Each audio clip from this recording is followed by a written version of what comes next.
பாகம் 1. கனவுகளின் துவக்கம், ஒரு தாயாகும் தவிப்பு. வணக்கம் நண்பர்களே, உங்கள் அன்பான சேனலுக்கு மீண்டும் ஒரு வணக்கம். இன்று நாம் பார்க்கப் போகும் கதை வாழ்க்கையின் உணர்வுகளை மையமாக வைத்து பின்னப்பட்ட ஒரு சோக கதை. இதுபோன்ற சுவாரஸ்யமான கதைகளை தெரிந்து கொள்ள நமது சேனலை சப்ஸ்கிரைப் பண்ணிக்கொள்ள மறக்காதீர்கள். கௌசல்யா திருச்சியிலிருந்து கோயம்புத்தூரில் உள்ள தனது தாய் வீட்டுக்கு காரில் பயணம் செய்து கொண்டிருந்தாள். அவளுடன் அவளது கார் டிரைவர் கைலாஸ் மட்டுமே இருந்தான். வழியில் கரூர் என்ற ஊரில் அவளது பள்ளி தோழி ஒருத்தி வசித்து வந்தாள். அவளை சந்திப்பதற்காக கரூரில் இறங்க அவள் திட்டமிட்டிருந்தாள். கைலாசிடம் முதலில் கரூரில் இறங்கி என் தோழியை பார்த்துவிட்டு பிறகு பயணத்தை தொடரலாம் என்றாள் கௌசல்யா. சரி மேடம், உங்கள் விருப்பப்படியே செய்கிறேன் என்றான் கைலாஸ் பணிவுடன். கரூரில் தோழியை சந்தித்து உரையாடிய பிறகு புறப்படுவதற்கு இரவு நேரம் ஆகிவிட்டது. இரவில் பயணம் செய்வது பாதுகாப்பற்றது என எண்ணிய கௌசல்யா கைலாஸ் இரவில் பயணிப்பது நல்லதல்ல. நாம் ஒரு ஹோட்டலில் தங்கி நாளை காலை பயணத்தை தொடர்வோம் என்றாள். சரி மேடம், உங்களுக்கு எது சரியோ அதை செய்யுங்கள் என்றான் கைலாஷ். கௌசல்யா அருகிலிருந்த ஆடம்பர ஹோட்டல் ஒன்றில் அறை முன்பதிவு செய்தாள். ஹோட்டலுக்கு சென்றதும் கைலாஷ் அவளது பைகளை எடுத்துக்கொண்டு அறைக்கு சென்றான். பைகளை வைத்துவிட்டு அவன் வெளியேற தயாரானான். அப்போது கௌசல்யா கைலாஸ், எங்கே போகிறாய் என்று கேட்டாள். மேடம், நான் கீழே காரில் இருக்கிறேன். உங்களுக்கு ஏதாவது தேவைப்பட்டால் என்னை அழையுங்கள் என்றான். அவன், இரு, இங்கேயே உட்கார் என்றாள். கௌசல்யா கைலாசம் அங்கேயே அமர்ந்தான். இரவு உணவு உண்ணும் வேளையில் கௌசல்யா அவனையும் உடன் சாப்பிட அழைத்தாள். பின்னர் அவள் மது அருந்த ஆரம்பித்தாள். 2 கிளாஸ்களில் மதுவை ஊற்றி ஒன்றை கைலாசிடம் நீட்டினாள். அவன் தயங்கினாலும் அவளது வற்புறுத்தலுக்கு இணங்க மது அருந்த ஆரம்பித்தான். மெதுவாக போதை ஏறிய நிலையில் கௌசல்யா கண் கலங்கிய விழிகளுடன், கைலாஸ், உன்னிடம் ஒன்று கேட்கலாமா என்று ஆரம்பித்தாள். கேளுங்கள் மேடம் என்றான்.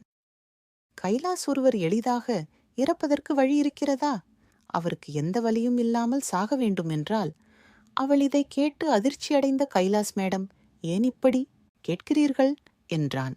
எனக்கு வாழும் ஆசையில்லை கைலாஸ், நான் சாக விரும்புகிறேன் என்று கதறினாள்.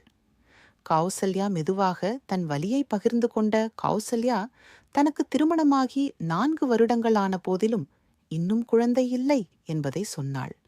அக்கம் பக்கத்தினர், மாமனார் மாமியார் அனைவரும் தன்னை சித்திரவதை செய்வதாக கூறினாள். மருத்துவ பரிசோதனையில் தனக்கு எந்த குறையும் இல்லை என்று தெரிய வந்த போதிலும் கணவர் சஞ்சயகுமார் தன்னிடம்தான் குறை இருக்கலாம் என்பதை ஒப்புக்கொள்ள மறுப்பதாகவும் சிகிச்சை எடுத்துக்கொள்ள மறுப்பதாகவும் கூறினாள். இதனால் தனது வாழ்க்கை நரகமாகிவிட்டதாக கண்ணீர் மல்க சொன்னாள். இதை கேட்ட கைலாஸ் ஆழ்ந்த மௌனத்தில் ஆழ்ந்தான். அவளது வேதனை அவன் மனதை பிசைந்தது. மெதுவாக அவன் பேச ஆரம்பித்தான். இந்த சோகமான தருணத்தில் கைலாஸ் என்ன பதில் சொல்வான்? கௌசல்யாவின் மனதில் ஓடும் எண்ணங்கள் அவளை எங்கு கொண்டு போகும்? அடுத்த பாகத்தில் பார்க்கலாம். கதையை தவறவிடாமல் இருக்க சேனலை சப்ஸ்கிரைப் பண்ணுங்கள். பாகம் 2. இரவின் மானத்தில் தடைகளுடையும் நேரம். முந்தைய பாகத்தில் கௌசல்யா தனது மனவேதனையை கைலாசிடம் கொட்டிய நிலையில் பார்த்தோம். இப்போது அந்த இரவில் என்ன நடந்தது என்பதை பார்ப்போம். கைலாஸ் ஆழ்ந்த மூச்சு விட்டு கொண்டு பேச ஆரம்பித்தான். மேடம், 4 வருடங்களாக ஐயாவின் வாகனம் ஓட்டுகிறேன். உங்களுக்கு திருமணமாவதற்கு முன்பிருந்தே நான் அந்த வீட்டில் இருக்கிறேன். எனக்கு தெரியும் உங்களிடம் எந்த குறையும் இல்லை. குறை அவரிடம்தான் இருக்கிறது என்று எனக்கும் தெரியும். யூ கைலாசன் என்ற வார்த்தைகள் கௌசல்யாவின் கண்களில் நீரை வரவழைத்தது. உணர்ச்சி வசப்பட்ட கௌசல்யா தன் இருக்கையில் இருந்து எழுந்து கைலாசன் அருகில் வந்து அமர்ந்தாள். அவரது கையை தன் கைகளுக்குள் பற்றி கொண்டாள். கைலாஸ், நீ மட்டும்தான் என் வலியை புரிந்து கொள்கிறாய். மற்றவர்கள் என்னை குற்றவாளியாக மட்டுமே பார்க்கிறார்கள். நீ மட்டும்தான் என்னை புரிந்து கொள்கிறாய் என்றால் உருக்கமாக. கைலாஸ் திகைத்து போனான். மேடம், பொறுமையாக இருங்கள், ஒரு நாள் எல்லாம் சரியாகிவிடும் என்றான் ஆறுதலாக. ஆனால் கௌசல்யா அவன் கையை இறுக்கமாக பிடித்து கொண்டு, நீ மட்டும்தான் எனக்கு உதவ முடியும், என்னை தாயாக்க முடியாதா என்றாள். கைலாசுக்கு ஒரு காலம் நிஜமும் பொய்யும் புரியவில்லை. மேடம் என்ன சொல்கிறீர்கள், எனக்கு புரியவில்லை என்று தடுமாறினான்.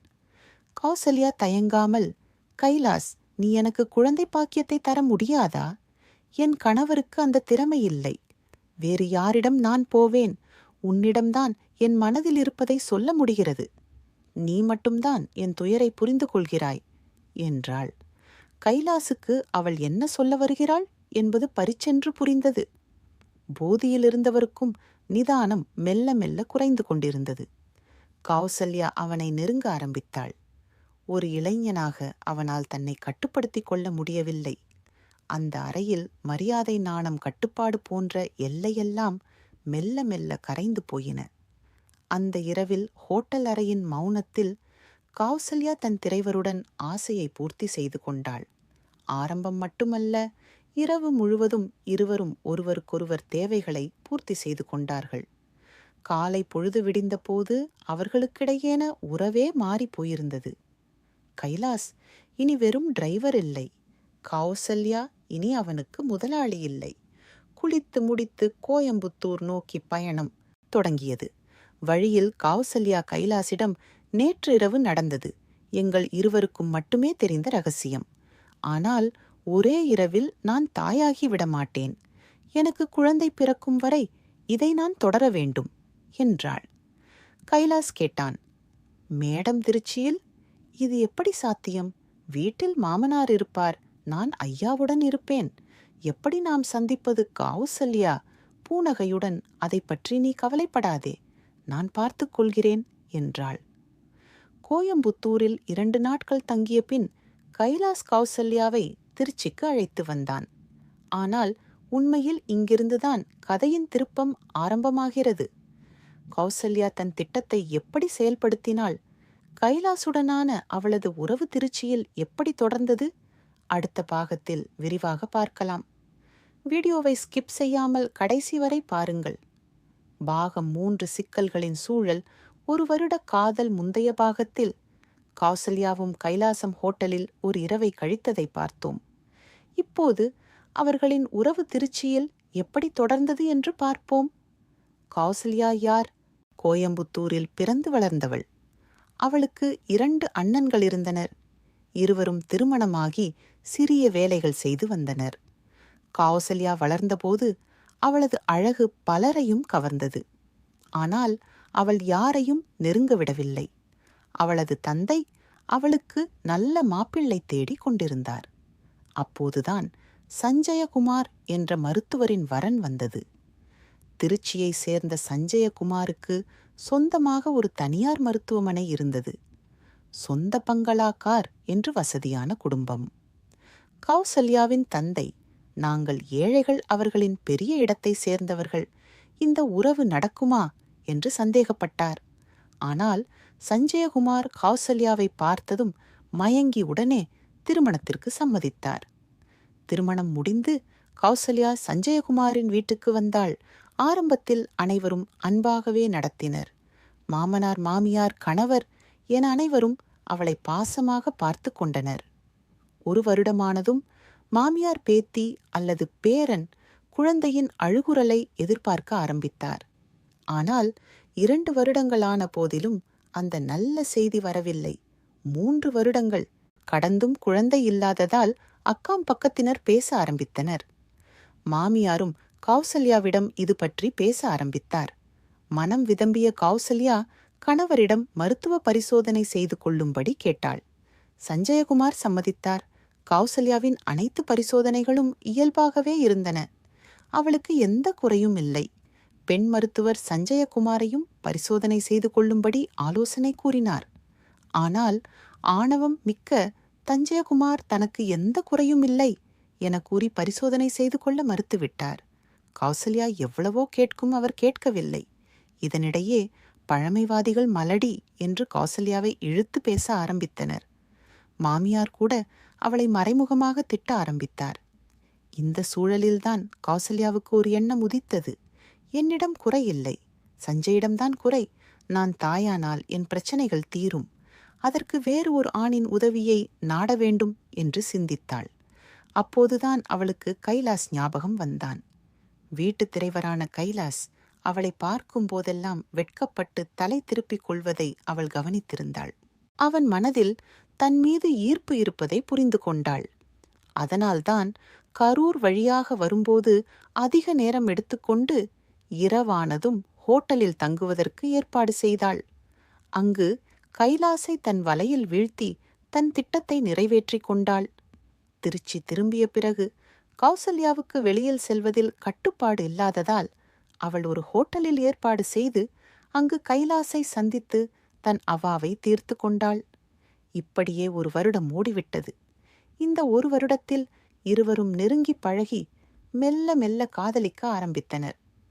கைலாஸ், ஒரு நாள் நான் உங்களை திருமணம் செய்து கொள்ள விரும்புகிறேன். என்னிடம் பெரிய பணம் இல்லை என்றாலும் உங்களை உங்கள் கணவரை விட மகிழ்ச்சியாக வைத்திருப்பேன் என்றான். இதை கேட்ட கௌசல்யா சமூக நியதிகள், மரியாதை அனைத்தையும் மறந்து கைலாசுடன் செல்ல தயாரானாள். கௌசல்யாவும் கைலாசம் எங்கு சென்றார்கள்? அங்கு அவர்களுக்கு என்ன நடந்தது? இந்த காதல் உண்மையானதா? அடுத்த பாகத்தில் பார்ப்போம். பாகம் 4, புதிய நகரம் புதிய வாழ்க்கை, டெல்லியில் ஒரு திருப்பம். முந்தைய பாகத்தில் கௌசல்யாவும் கைலாசும் ஒருவரை ஒருவர் காதலித்து திருச்சியை விட்டு செல்ல முடிவு செய்ததை பார்த்தோம். இப்போது டெல்லியில் அவர்களின் வாழ்க்கை எப்படி இருந்தது என்று பார்ப்போம். கைலாஸ் ஒரு திட்டத்தை வகுத்து ஒரு நாள் கௌசல்யாவை அழைத்து கொண்டு திருச்சியிலிருந்து தப்பித்து டெல்லிக்கு சென்று விட்டான். அங்கு அவனது நண்பன் ஒருவன் இருந்தான். அவன் உதவியுடன் அதே பகுதியில் ஒரு அறையை வாடகைக்கு எடுத்து கௌசல்யாவுடன் வாழ ஆரம்பித்தான். கைலாஸ் டிரைவர் என்பதால் டெல்லியில் ஒரு நிறுவனத்தில் டிரைவர் வேலைக்கு சேர்ந்தான். அவனது நண்பனின் மனைவி சோஃபா மதியம் ஓய்வு நேரங்களில் கௌசல்யாவுடன் பேச வருவாள். இருவரும் நல்ல நண்பர்களானார்கள். புதிய நகரம், புதிய மனிதர்கள், புதிய சூழல் என்று கௌசல்யாவும் படிப்படியாக புது வாழ்க்கைக்கு பழகி கொண்டாள். ஒரு நாள் சோஃபாவும் கௌசல்யாவும் பேசிக் கொண்டிருக்கும்போது சோஃபா தற்செயலாக ஒரு விஷயத்தை சொன்னாள். கௌசல்யா, உனக்கு தெரியுமா, நீ யாரை விரும்பி இங்கு வந்திருக்கிறாய் என்று? கைலாசுக்கு ஏற்கனவே திருமணமாகி 2 குழந்தைகள் இருக்கிறார்கள் என்றாள். இதை கேட்டதும் கௌசல்யாவுக்கு அதிர்ச்சியில் உடல் சிலிர்த்தது. தான் எடுத்த முடிவுகளை நினைத்து மனம் நொந்து போனாள். அன்று மாலை கைலாஸ் வீட்டிற்கு வந்ததும் கௌசல்யா அவனை எதிர்கொண்டாள். உண்மை வெளியாகிவிட்டதை புரிந்து கொண்ட கைலாஸ், நான் உன்னிடம் உண்மையை மறைத்து விட்டேன். ஆனால் நான் திருமணம் ஆகாதவன் என்று சொன்னதே இல்லையே. நீயாக தவறாக புரிந்து கொண்டாய். நடந்ததை மறந்துவிடு. நான் உன்னை நேசிக்கிறேன். என் மனைவியை விவாகரத்து செய்து விடுகிறேன் என்று சமாதானம் செய்ய முயன்றான். ஆனால் கௌசல்யா கோபத்தில், நான் இப்படி உன் காமத்திற்காக மட்டும் வாழ விரும்பவில்லை. நீ என்னை திருமணம் செய்து கொள்ள வேண்டும் என்று கூறினாள். கைலாசம் ஒத்துக்கொண்டான். இருவரும் டெல்லியில் ஒரு நீதிமன்ற திருமணம் செய்து கொள்ள முடிவு செய்து அதை நிறைவேற்றிக் கொண்டனர். ஆனால் நீதிமன்ற திருமணத்தை ஏற்றுக்கொண்டாலும் கௌசல்யாவின் மனசாட்சி அதை ஏற்கவில்லை. இந்த திருமணம் சட்டத்திற்கு புறம்பானது என்பது அவளுக்கு தெரியும். கைலாசுக்கு ஏற்கனவே திருமணமாகி குழந்தைகள் இருப்பதால் இது செல்லுபடி ஆகாது என்பதும் அவளுக்கு புரிந்தது. ஆனால் அவளுக்கு வேறு வழி இருக்கவில்லை. மாமனார் வீடோ தாய் வீடோ அவளுக்கான கதவுகளை மூடிக்கொண்டு விட்டன. அவர்கள் அவளை தேடிக்கூட பார்க்கவில்லை. டெல்லியில் வாழ்க்கை தொடங்கிய போது வீட்டில் சும்மா இருப்பது சலித்து போனதால் கௌசல்யா ஏதாவது வேலை செய்ய நினைத்தாள். அவள் அழகு சாதனம் செய்யும் பயிற்சி எடுத்துக்கொண்டு அதில் திறமை பெற்று ஒரு பெரிய அழகு நிலையத்தில் வேலைக்கு சேர்ந்தாள். அவளுக்கு சொந்த வருமானம் வர ஆரம்பித்ததும் அவளது தன்னம்பிக்கை அதிகரித்தது. ஆனாலும் கைலாசுடன் வந்ததன் முடிவுகள் அவளை உள்ளுக்குள் உறுத்தி கொண்டே இருந்தது. ஒரு காலத்தில் டாக்டர் மனைவியாக பெரிய பங்களாவில் வசதியாக வாழ்ந்தவள் இன்று ஒரு சிறிய அறையில் சாதாரண டிரைவரின் மனைவியாக வாழ்வது அவளுக்கு வேதனையை கொடுத்தது. இந்த உறவு எவ்வளவு காலம் நீடிக்கும் என்ற கேள்வி அவள் மனதில் அடிக்கடி எழுந்தது. இப்படி இருக்கும்போதுதான் கௌசல்யாவின் வாழ்க்கையில் இன்னொரு மனிதன் நுழைந்தான். அந்த மனிதன் யார்? கௌசல்யாவின் வாழ்க்கையில் அவன் என்ன மாற்றத்தை ஏற்படுத்தினான்? கைலாசுக்கும் கௌசல்யாவுக்கும் இடையிலான உறவு என்னவானது? கடைசி பாகத்தில் பார்ப்போம். பாகம் 5, முடிவின் ஆரம்பம். சோகத்தில் முடியும் கதை. இதுவரை கௌசல்யாவின் வாழ்க்கையில் நடந்த சம்பவங்களை பார்த்தோம். இப்போது இந்த கதையின் இறுதி பாகத்தை பார்ப்போம். இது சற்றே சோகமான பகுதி. மனதை தயார்படுத்தி கொண்டு பாருங்கள். கௌசல்யா வேலை செய்த அழகு நிலையத்திற்கு அடிக்கடி ஒரு வாலிபன் வருவான். அவன் பெயர் புவனேஷ். ஒரு வியாபாரி, திருமணம் காதவன். அவன் கௌசல்யாவை பார்த்ததும் அவளிடம் ஈர்க்கப்பட்டு பேச ஆரம்பித்தான். கௌசல்யாவும் அவனுடன் பேசிக்கொண்டிருந்தாள். மெல்ல மெல்ல பேச்சு வளர்ந்து செல்போன் எண்கள் பரிமாறப்பட்டன. பின்னர் இருவரும் செல்போனில் பேசவும் சாட் செய்யவும் தொடங்கினர். இருவரும் நண்பர்களாகி பின்னர் வெளியில் சந்திக்க ஆரம்பித்தனர். அப்போது இருவரும் மிகவும் நெருங்கிவிட்டனர். ஒரு நாள் புவனேஷ் அவளை ஒரு ஹோட்டலுக்கு அழைத்துச் சென்றான். அங்கு இருவருக்கும் இடையே உறவு ஏற்பட்டுவிட்டது. கௌசல்யாவுக்கு திருமணமாகிவிட்டது என்று புவனேஷுக்கு தெரியும். ஆனால் அவன் கணவனை விட்டு இன்னொருவருடன் ஓடி வந்திருக்கிறாள் என்பது அவனுக்கு தெரியாது. ஓடி வந்த திரைவரே அவளது கணவன் என்று அவன் நினைத்திருந்தான். புவனேஷ் ஒரு நாள் கௌசல்யாவிடம், "நீ கைலாசை விட்டுவிடு, நான் உன்னை திருமணம் செய்து கொள்ள தயாராக இருக்கிறேன்" என்றான். கௌசல்யாவுக்கும் புவனேஷ் மிகவும் பிடித்து போனான். கைலாசிடமிருந்த எதிர்காலம் பாதுகாப்பற்றதாக தோன்றியது. புவனேஷ் கிடைத்ததும் அவளுக்கு பறக்க ஆரம்பித்தது. அவள் கைலாசை விட்டுவிட முடிவு செய்தாள். கைலாஸ் சில நேரங்களில் வீட்டுக்கு வரும்போது கதவில் பூட்டு தொங்கிக் கொண்டிருந்தது. கௌசல்யா வெகுநேரம் கழித்து வீட்டுக்கு வருவாள். அவன் கேள்வி கேட்டபோது சரியான பதில் சொல்ல மாட்டாள். கௌசல்யா வேறு ஒருவருடன் உறவு வைத்திருப்பதை கைலாஸ் புரிந்து கொண்டான். அவள் தன் கையை விட்டு போய்விடுவாள் என்று அவனுக்கு தோன்றியது. ஆனால் அவன் அவளை விட்டுவிட மனமில்லாமல் இருந்தான். ஒரு நாள் சோஃபா கைலாசின் வீட்டிற்கு வந்தபோது கதவில் பூட்டு தொங்கிக் கொண்டிருப்பதை கண்டாள். கைலாஸ் கௌசல்யா இருவரையும் காணவில்லை. இருவரின் செல்போன்களும் அணைக்கப்பட்டிருந்தன. 2 நாட்கள் கழித்து அந்த வீட்டிலிருந்து ஒரு பயங்கர துர்நாற்றம் வீசியது. பக்கத்து வீட்டார் கௌசல்யாவுக்கு தொடர்ந்து போன் செய்தும் இருவரின் போன்களும் அணைக்கப்பட்டே இருந்தன. சோஃபாவுக்கும் அவர் கணவருக்கும் தகவல் சொல்லப்பட்டது. அவர்கள் வந்து பார்த்தபோது துர்நாற்றம் தாங்க முடியாததாக இருந்தது. பக்கத்து வீட்டார் போலீசுக்கு தகவல் கொடுத்தனர். போலீசார் வந்து பூட்டை உடைத்து உள்ளே சென்றனர். உள்ளே ஒரு பெண்ணின் உடல் அழுகிய நிலையில் கிடந்தது. அதை கண்ட அனைவரும் அதிர்ச்சியில் உறைந்து போயினர். சோஃபாவும் அவர் கணவரும் அந்த உடலை அடையாளம் கண்டனர். அது வேறு யாருமல்ல, கௌசல்யாவின் உடல்தான். போலீசார் விசாரணை நடத்தினர். கைலாஸ் போன் நம்பரை கண்காணித்து அவனுடைய அழைப்பு பதிவுகளை சோதித்தனர்.